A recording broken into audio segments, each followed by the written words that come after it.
Eu já tive quadros aqui no consultório de crianças que não conseguiam ser alfabetizadas na escola.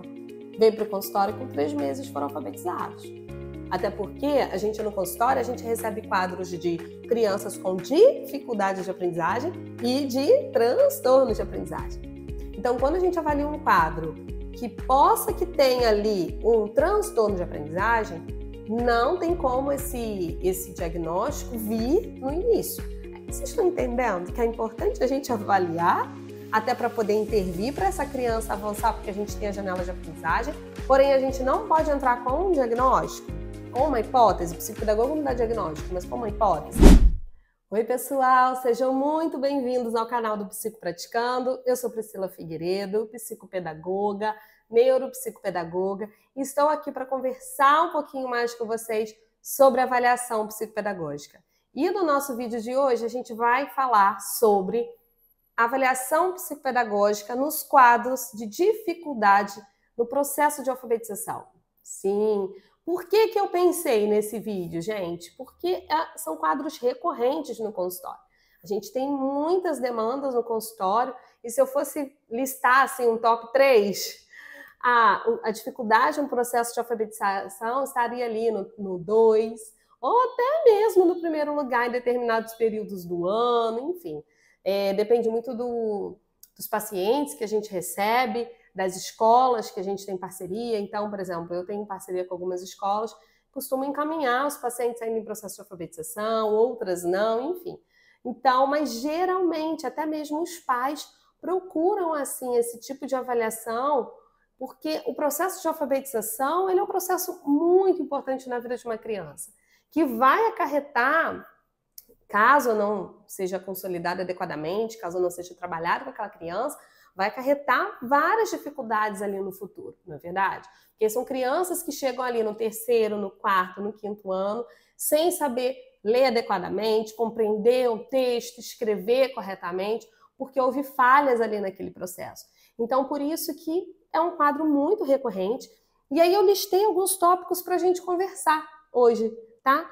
Primeiro, a gente vai falar um pouquinho sobre a alfabetização de crianças da escola pública, das escolas particulares. Pelo menos assim, pela minha prática, existe uma diferença nesse processo. A gente vai falar também sobre a responsabilidade dos pais, os pais que buscam esse atendimento com antecedência ali, de forma precoce, os pais que não buscam, e aí o que vai acarretar essa dificuldade.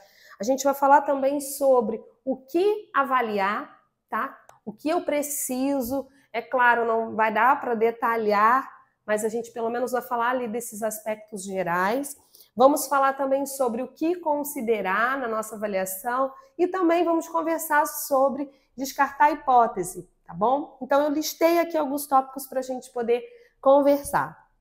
Então vamos falar um pouco sobre alfabetização de escola pública para alfabetização de escola particular. É claro, gente, eu resido no estado do Rio de Janeiro, numa cidade da região dos Lagos, Baixada Litorânea, na realidade. Então, é uma cidade pequena. Então, de qualquer forma, assim, a gente recebe aqui no consultório determinados quadros referente ao município que tem aqui na minha cidade, né? A rede pública daqui, como é o formato daqui, e assim como das escolas particulares. Aqui na nossa cidade tem algumas escolas de sistemas grandes, tá? Que existem na capital, enfim, aqui também tem. Então, para avaliar, a gente precisa ter esse olhar. Escola pública, metodologia da escola pública. Escola privada, metodologia daquela escola privada. O que aquela escola está cobrando para aquela criança? O que ela não está alcançando? Isso é muito importante. Então, quando eu vou retratar aqui nesse vídeo, eu vou considerar o município que eu moro, tá? E os quadros que eu recebo. Então, é muito importante que quando você for avaliar o seu paciente, você também considere o município que você mora, o município, né, na realidade, não é nem o que a gente mora, né? É o município que aquela criança estuda. Porque eu, por exemplo, recebo crianças no meu consultório de cidades vizinhas. Então, eu também faço atendimento online. Então, assim, eu tenho pacientes daqui da minha cidade, da cidade ao norte da cidade, ao sul do meu município. Então, assim, a gente precisa considerar as crianças de cada região, tá? Para a gente pensar em processo de alfabetização. De qualquer forma, existe uma discrepância ali da rede pública para a rede privada, até porque existe o PNAE, que é um Pacto Nacional, né, da Alfabetização na Idade Certa. Então, o próprio PNAE, que é federal, ele já traz ali uma legislação do tempo que é esperado para aquela criança. A gente tem também a regulamentação federal em relação à alfabetização, certo? Porém, no município, por exemplo, que eu moro, que a maioria das crianças que eu atendo, não existe um método de alfabetização consolidado para todo o município. Não. O município, ele em tese é socio-interacionista. Porém, na hora da alfabetização, não tem, olha, todos vão seguir o método fônico, todos vão seguir o método silábico. Não tem. Então, acaba que vai muito de escola para escola, de professor para professor. Tem sim, eles têm formação continuada, eu já trabalhei na formação, são super competentes as pessoas que dão essas formações para a alfabetização. Porém, como é uma rede grande, apesar de ser uma cidade, né?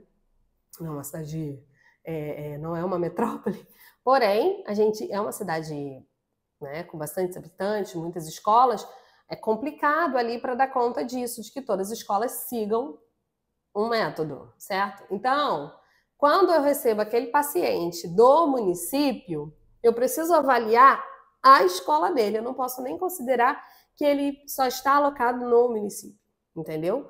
Porque eu preciso, inclusive, eu preciso ir à escola para conversar sobre a metodologia, conversar com o professor, analisar material, para eu ver que método que eles estão seguindo. A maioria é tradicional.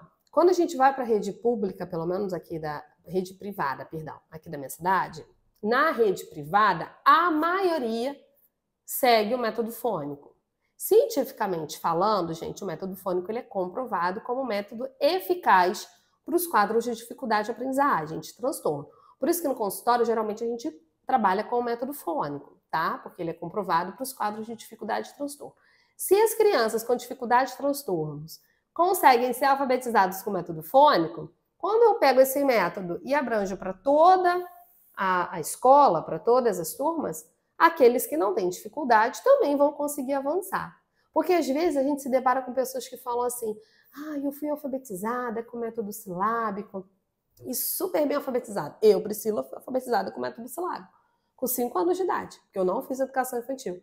Morava no interior, eu ia falar roça. Eu morava no interior e assim, não tinha muitas questões de escola próxima, então quando a minha mãe me colocou, já me colocou direto na alfabetização e na época conseguiu. Eu fui alfabetizada com cartilha onde falava que o boi baba para aprender o B, não é verdade? Então, assim, hoje existe a questão do método fônico, tá? Que é comprovado. Então, antigamente a gente era alfabetizado ali com o método silábico e conseguia ser alfabetizado, porém as crianças que tinham um pouco mais de dificuldade, eles acabavam não consolidando ali aquele processo por conta do método.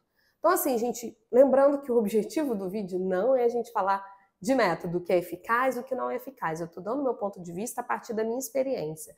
E quando a gente fala de alfabetização, quando a gente fala de avaliação de processo de alfabetização, é impossível a gente não abordar um método. Porque como que eu vou avaliar uma criança se eu não sei que método que é aplicado para aquela criança e se aquele método está sendo eficaz para aquela criança? Não é verdade? Assim como tem escolas aqui no município, que eu tenho parceria, que são escolas maravilhosas, que tem um método mais formal. Então, aquele método mais tradicional, mais antigo, e que funciona para alguns quadros, para outros não, para outros eles adaptam. Tá? Ainda tem essa questão, existem escolas que conseguem adaptar ali aquele material para a necessidade do aluno. Então, assim, quando eu estou falando para vocês dessa diferença de escola pública para escola privada, tem a ver com a questão do método e também tem a ver com a cobrança. Geralmente, as escolas públicas, elas tinham o PNAE que ia até o 3º ano, se eu não me engano. E aí agora ele, pelo menos, estava, até a última vez que eu vi, consolidar esse processo de alfabetização até o 2º ano. No município que eu moro, não reprovava no 1º ano. Agora começou a reprovar no 1º ano. Nas escolas privadas, sempre reprovou no 1º ano. E as escolas privadas, elas têm um nível de cobrança maior do que a escola pública nesse sentido. Então, a escola pública tem uma visão, pelo menos aqui, tá? Lembrando que eu falo sempre referência daqui. Mas eu acredito que seja em sua grande maioria. A escola pública, ela costuma ter. Não conseguiu no 1º ano, vamos tentar no 2º. O que acontece na privada? Não conseguiu no 1º ano, vamos tentar o 1º ano novamente.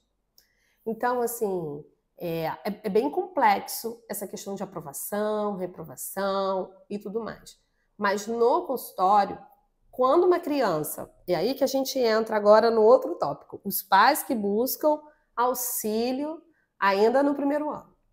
Quando a gente recebe aquela criança, geralmente de escola privada, ela encaminha no 2º semestre do 1º ano. Fizemos o 1º semestre, viu que a criança não está conseguindo evoluir, não está conseguindo acompanhar, vamos encaminhar por uma avaliação. Às vezes com a audióloga, às vezes com a neuropediatria, às vezes com a psicopedagogia, neuropsicopedagogia. Vamos encaminhar para uma avaliação para a gente ver o que está acontecendo. Quando aquela criança está na rede pública, às vezes eles demoram um pouquinho para encaminhar. Caminham no final do ano letivo. As escolas públicas costumam ter também a sala de AEE, então passa ali pela avaliação de um psicopedagogo institucional ou de um professor da sala de recursos, conversa com os pais. Infelizmente, nem todos os pais têm condições de arcar com tratamento, enfim. Mas existe também os quadros das escolas que encaminham e os pais não buscam esse atendimento. Ah, não, tá no 1º ano, eu vou esperar o 2º. Ah, não, tá isso, eu vou esperar mais um pouquinho. Gente, existe, cientificamente falando, uma janela de aprendizagem para aquela criança conseguir se alfabetizar com mais facilidade. E aí a gente já está falando de neuroplasticidade, tá? Que é geralmente ali na faixa de 6, 7 anos. Passou disso, Priscila, não vai ser possível alfabetizar? Não estou falando isso. É possível sim, eu já alfabetizei crianças mais velhas. Porém, elas vão ter mais dificuldade e esse processo vai ser mais lento. Por quê? Porque aquela criança, a neuroplasticidade dela vai diminuindo e para o processo de alfabetização existe ali essa faixa etária de 6 e 7 anos para ser alfabetizado, sim. Então, é fase do desenvolvimento. Eu vou esperar dar o start e ele vai. Gente, eu não acredito em start. Eu acredito em estímulo. E eu acredito que, apesar de cada criança ter o seu tempo de desenvolvimento, existe um marcador biológico ali. Se o marcador é 6 e 7 anos, por que não estimular nesse período? Por que eu vou esperar um pouco mais? Então, nem que seja um professor de reforço para tentar, mas a avaliação psicopedagógica ela é de suma importância logo de início. Por quê? Porque primeiro que a gente começa, que agora a gente vai entrar no outro tópico que é o que avaliar. Então, a gente começa primeiro descartando ali as hipóteses. Então, geralmente, a gente pode sim solicitar um exame de vista para ver se está tudo bem, uma audiometria para ver se está tudo bem, pedir a família para levar no pediatra, para ver a questão das vitaminas. Primeiro, a gente tem que ver se toda a parte fisiológica está legal. Se não tiver, a gente parte ali para uma avaliação mais minuciosa. E aí essa avaliação, de qualquer forma, ela ocorre, né, gente? Independente se eu pedir o exame ou não, tem que acontecer a avaliação. E essa avaliação, ela não vai simplesmente avaliar se a criança sabe ler ou não. Eu já gravei alguns vídeos, eu acho que, não lembro se foi no Instagram, que eu falo sobre esse papel do psicopedagogo nessa avaliação de leitura de escrita, que a gente não avalia simplesmente se a criança sabe ler ou não. A gente avalia o que a criança sabe ler, a forma como ela lê, onde estão as defasagens nesse processo de leitura. A gente vai falar sobre palavras com diversos tipos de estrutura, na verdade, palavras com consoante vogal, palavras com consoante vogal, enfim, diversas estruturas de sílabas. E aí a gente geralmente, quando avalia dentro do método fônico, a gente avalia de uma microestrutura para uma macroestrutura. E a gente não pode esquecer, em hipótese nenhuma, de avaliar as habilidades precursoras daquela criança. Temos vários tipos de habilidades precursoras. Eu sempre falo muito isso com as minhas cursistas. Eu falo, olha, chegou uma criança em processo de alfabetização, que logo na queixa a família já traz, ó, não está conseguindo se alfabetizar. Volta lá nas habilidades precursoras. Precisa avaliar. Que habilidades são essas, Priscila? A gente começa em consciência fonológica, lembrando que consciência fonológica não se limita à rima. Consciência fonológica, ela vai muito além disso. Existe a consciência fonêmica, existe a consciência silábica. É toda a parte de manipulação do som da fala. Então, consciência fonológica vai muito além. A gente avalia habilidades cognitivas naquela criança, se ela estrutura aquele pensamento de acordo com o esperado, se ela não estrutura aquele pensamento. A gente avalia também a parte motora, que como que a criança vai escrever se ela não tem ali essa parte principalmente de motricidade fina desenvolvida. Gente, são muitas e muitas questões que a gente precisa avaliar durante esse processo. Então, o primeiro ponto é muito importante que nós, psicopedagogos, quando a gente vai conversar com a família, a gente incentive essa família e fala, olha, parabéns por ter buscado cedo. É importante a gente avaliar essa criança, processo de alfabetização cedo. Porém, tá? Não tem como dar diagnóstico de dislexia, por exemplo, em crianças que não consolidaram esse processo de alfabetização. Como assim, Priscila?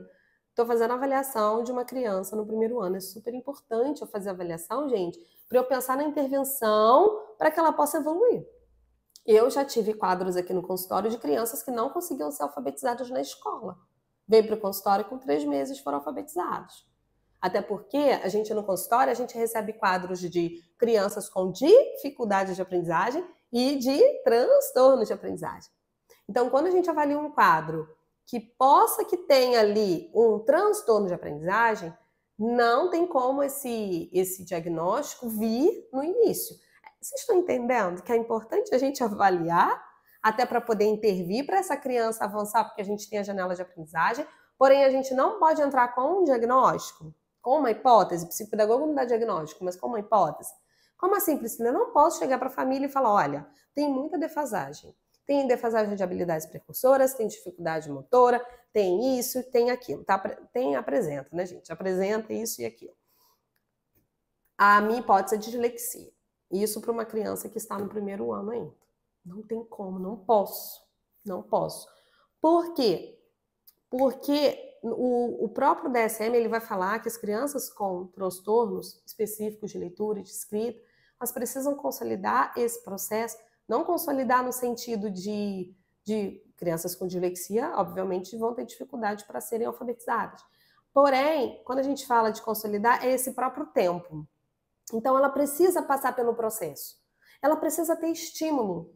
Então, antes de eu pensar numa dislexia, ela precisa passar pelo primeiro ano. Ela precisa ter uma metodologia adequada da escola. E se não está adequada, a gente faz um estímulo para adequar. A gente tem que descartar qualquer outra hipótese, inclusive questões emocionais, comportamentais, enfim, até os próprios exames que eu falei com vocês, a gente descarta isso para poder pensar no transtorno. O transtorno ele é uma das últimas questões que a gente analisa muitas coisas que antecedem a isso. Então, geralmente, esse quadro de dislexia, por exemplo, ele vai vir lá no segundo ano, entendeu? Não tem como. E quando se trata ainda de escola pública, aí que demora ainda um pouquinho mais. A gente espera geralmente até o segundo semestre do segundo ano, por uma possibilidade de um transtorno, porque a gente precisa ver se está tudo adequado, porque a escola pública ela mesma já traz ali uma situação, pelo menos agora, no município que eu moro, está reprovando no primeiro ano, mas antes eles não reprovavam. Então, o segundo ano era como se fosse uma continuação do primeiro ano. Uma continuidade. Então, como que eu vou dar um diagnóstico de dislexia numa criança que ainda está na continuidade desse processo? E mesmo assim, mesmo depois do segundo semestre do segundo ano, precisa ainda ter um período de intervenção no consultório. Eu vou intervir pelo menos 6 meses. Se aquela criança não evoluir, aí sim, possibilidade de uma dislexia. Evoluiu? Não, quadro de dificuldade.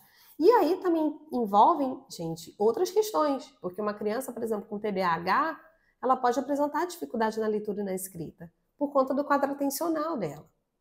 Uma criança que está tendo problemas familiares, ela pode ter essa dificuldade, porque chega na escola, ela está pensando nos problemas. Às vezes são pais que estão se separando, sabe? Então, assim, são muitas as questões. Mas o mais importante é a gente pensar nessa avaliação precoce, pensar, psicopedagogo, qual é o meu papel nessa avaliação? Meu papel é avaliar essas funções cognitivas, avaliar se tem lacunas, avaliar essas habilidades precursoras. Muitas habilidades precursoras, elas são desenvolvidas na educação infantil. Eu falo isso sobre a importância da educação infantil. Eu, Priscila, tenho dificuldade com algumas coisas. Quer ver? Lateralidade. Eu tenho muita dificuldade com lateralidade. Exatamente porque eu não fiz educação infantil. Tinha dificuldade na motricidade fina, porém a minha mãe sempre foi muito firme comigo nessa questão escolar, sempre me estimulou. Então ela em casa, ela fazia caderno de caligrafia, a gente fazia as atividades, e aí, graças a Deus, eu tenho uma letra legal. Porém, assim, precisou dessas intervenções paralelamente, que na época ela não sabia, ela fazia em casa mesmo. Então, assim, gente, a gente precisa ter essa consciência, tá? O que eu devo considerar na minha avaliação? Eu devo considerar todas essas questões que a gente já conversou. Se tem questões emocionais envolvidas, se tem questões fisiológicas, biológicas, se essa criança está com uma metodologia adequada, devo considerar que eu preciso fazer um período ali de intervenção para ver se ela vai avançar, para depois a gente pensar numa hipótese. E assim, gente, o psicopedagogo ele também não anda sozinho não, tá?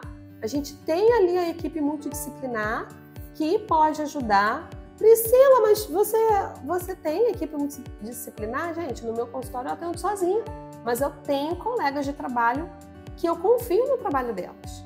Então eu tenho fono, amigas fono, a gente cria, né, amizade mesmo, a gente faz muita troca, fono de PAC, fono de linguagem, fono de aprendizagem.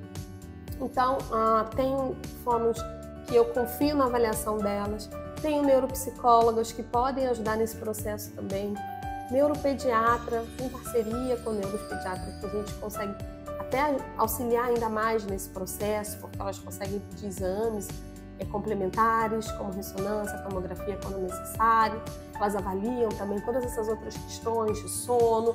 A gente sempre vai considerar também não só a queixa, mas também a anamnese, tudo que a família traz dessa criança. Quando a gente pensa em processo de alfabetização, a gente não pensa na criança somente ali, sabe, de forma isolada.